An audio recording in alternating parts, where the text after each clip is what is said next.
Rehiyon 11. Mga kabataang mamamahayag, handang-handa na ba kayong tuklasin ang lungsod na puno ng ganda at kwento? Halina't samahan kami sa Mati City. Simulan natin sa zigzag road ng Badas, kung saan bawat kurba ay may tanawin na siguradong hinding-hindi nyo makakalimutan. Tingala sa Sleeping Dinosaur, isang iconic na tanawin na pwedeng naging backdrop ng inyong photos, videos, at journalistic features. Next, Pujada Bay, isa sa pinakamagagandang bay sa mundo. Sobrang ganda nito, parang singing na naghihintay na makapture. Ngayon, pumunta naman tayo sa puso ng lungsod, Mati Park at Baywalk.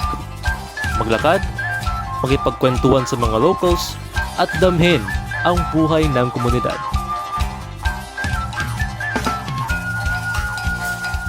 Huwag palampasin ang Mati Pylon, simbolo ng pagkakaisa at identidad ng Mati.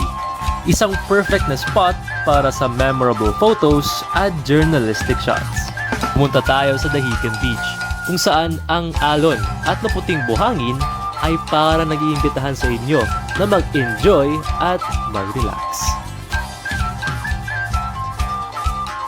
Kaya, mga delegates ng Rehiyon 11, halina't tuklasin, i-explore at i-feel ang lahat ng ganda ng Mati City. RSPC 2026 sa Mati City. I-feel ang Mati. I-explore ang RSPC.